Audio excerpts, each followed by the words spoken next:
G'day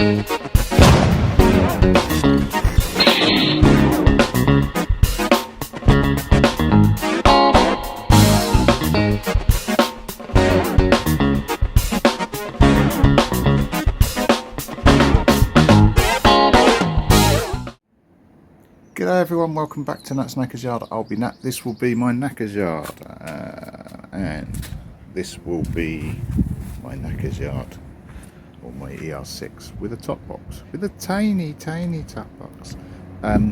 So that is a camera case. That's a proper ER6 frame.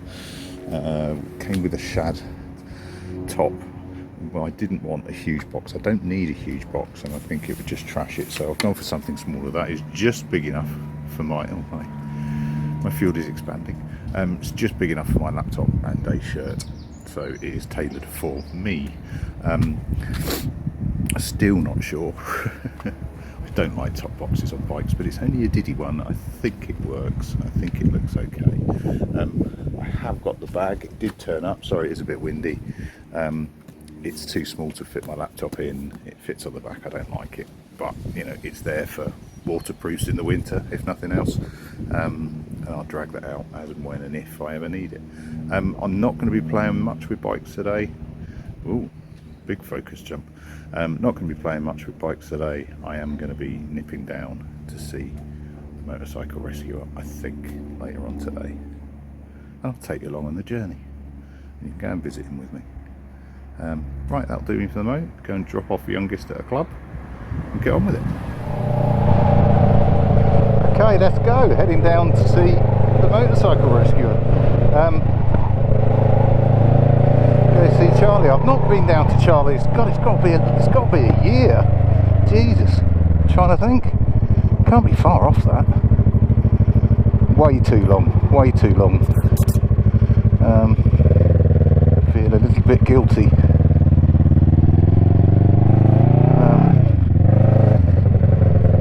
I'm really quite bad at making time for friends. Not that there's a lot of time left around everything else, around work, family and everything else, but it is important to make time. And sun's out for the first time in a long time, so I thought, why not, although it is nippy. It's not in all the kit I'm wearing, but on the walk to drop off the youngest at a club it was.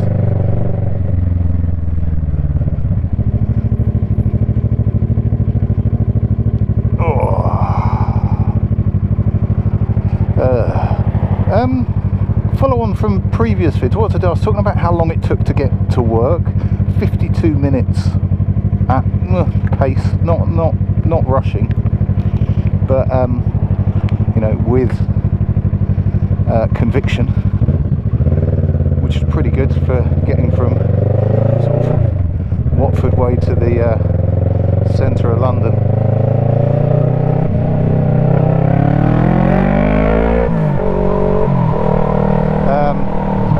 So that was pretty good. What was the other bits I was talking about? Oh, my seat cover that Steve was on about, my anti-slip seat cover. It's a lot better. Hang on. There's a little bit more padding in it.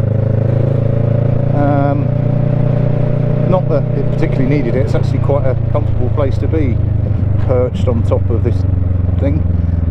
But as far as the anti-slip's concerned, yeah, it's a lot better. Now I think it was actually a little bit slippy because it had been cleaned at some point. It felt ever so slightly waxy. Not that somebody had waxed the seat, but you know, it had something on it that had left some sort of slight residue. The cover on it has got a slight nick at the edge where it meets the tank, exactly the same where everybody's go. It's not enough to bother me. It's not even enough for me to bother putting a bit of sticky over the top of it, but at some point I'll probably just replace the cover. It's a nice simple job to do, and because it's a simple profile seat, I should get away with just a cheapy cover on it, by cover, not a cover, you know, material to stretch over it and staple down. I've still got a electric staple gun thingy which makes life a lot easier for anybody that's tried to upholster a seat with a normal stapler. God, that's hard work. It's doable, it's completely doable, but it is hard work. Oh, he's got a brake light out there. You see the reflection in the back of the Beamer. I'm not sure if you can on the camera, but the lights on this bike are pretty bright. I'm going to have to rev bomb it a little bit, aren't I? It's a tunnel. It's a bridge anyway. Yeah, the lights are quite bright. I think I worked out why it had the weird flasher unit that was doing strange things on it. The front indicators on this are LED bulbs, so therefore different resistance than bulb bulbs. So that's what had caused it, the strange flash. But that said, I'm back to the original, back to a standard flasher unit. Now I've got the normal rear indicators on, and all seems to be both hunky and dory. You do realise it is 60 along here. Is there a reason you're doing 40? Probably, but I don't know what it is.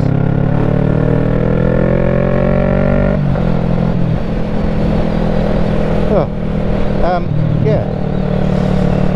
Anything else I was going to do from the other one? No, I think that's fine. I think I will leave you there, and I will boogie on through, maybe show a few highlights and lowlights on the way, depending on what happens. I'll catch you in a bit. Ta-da!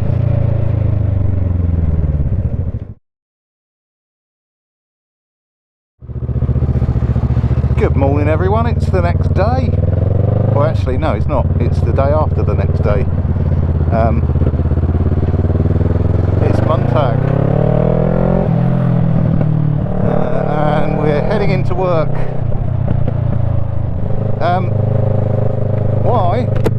My battery died on me. I don't think I charged my little GoPro, which has got pretty horrendous battery life at the best of times, but I don't think I charged it enough.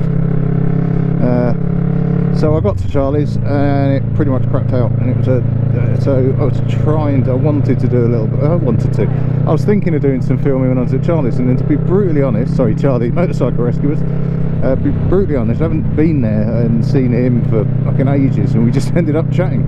Rabjab was there as well, for those that watch Motorcycle Rescuer. He's a good lad. He's a good lad. And Gary rocked up right at the end as well. A bit of a catch up with them.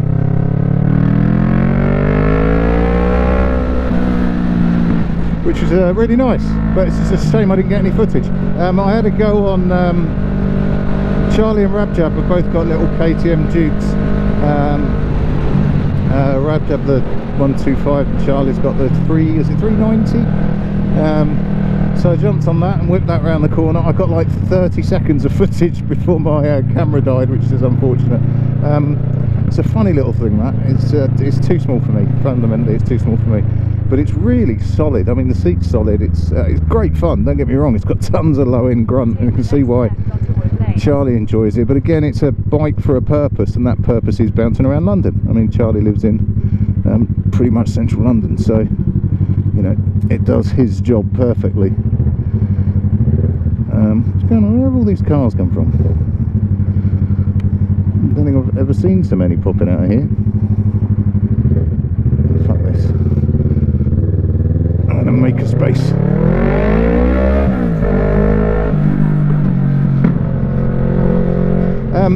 Yeah, so I had a fucking lovely day on Saturday, actually. Really nice. Nothing done on the bikes. Had a bit of a ride. Brill. Pretty much the same Sunday. Didn't go out for a ride, but did just chill out with the family and fuck around and mowed the lawn and all this good suburban dad stuff. But yeah, didn't really play with bikes.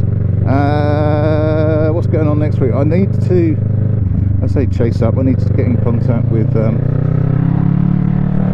Dirty Garage guy, with Matt, to see whether or not this live thing's going to happen. It's all gone very quiet. Having watched his channel, he's been bouncing around Wales with Craig from Doghouse Customs, so it's not that surprising really. But yeah, I'll have a chat with him.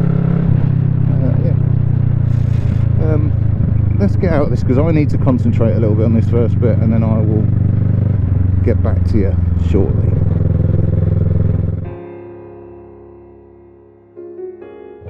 Right, got some go-go juice there. So that was 105 out of a tank. I just zeroed it on trip A, remember that Nat? And let's see what we get this time around and then even it out.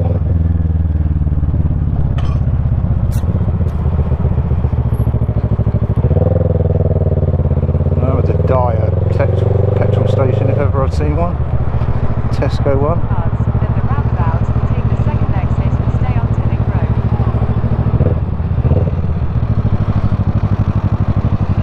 Do a little bit of motorwayage on the way home.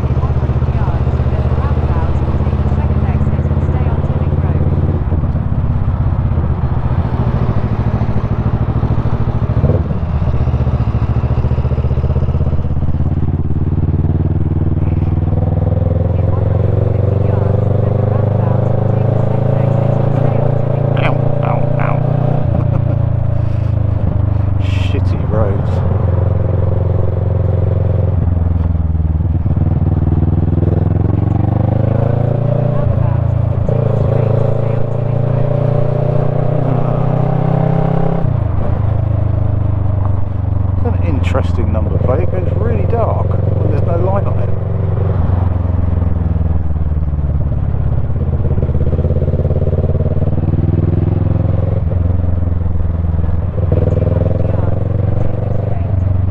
That's cool. God, this is fucking awful around here.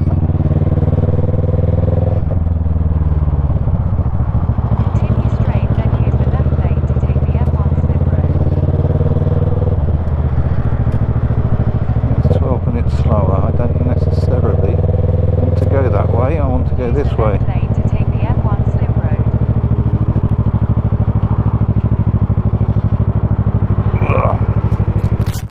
Let's go this way.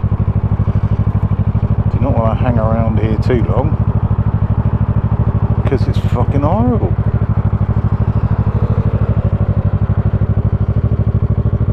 That's the thing about London, I suppose.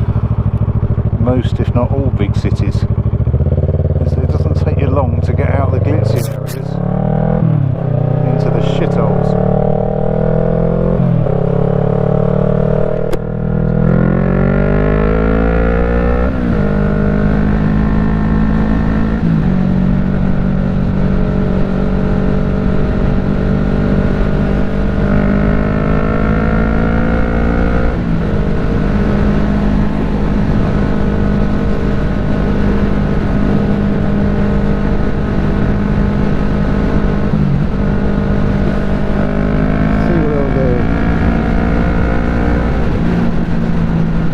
They've got more than enough to break the speed limit, so I'm not going to do it for long.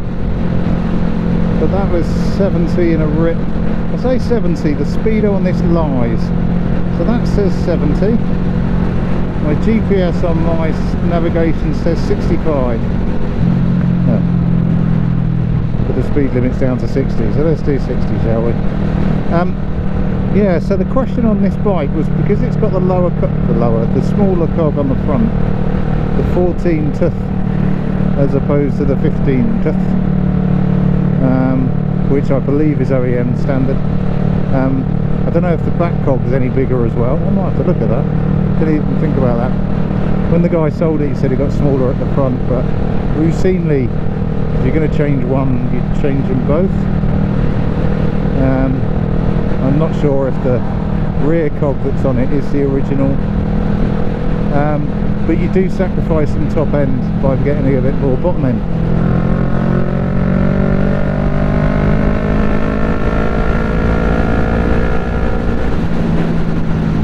But that's plenty. I mean, that takes me over the speed limit to get round something, which tends to be, if I am going to break the law, I'll do it for a very brief period so I can beg to a magistrate and say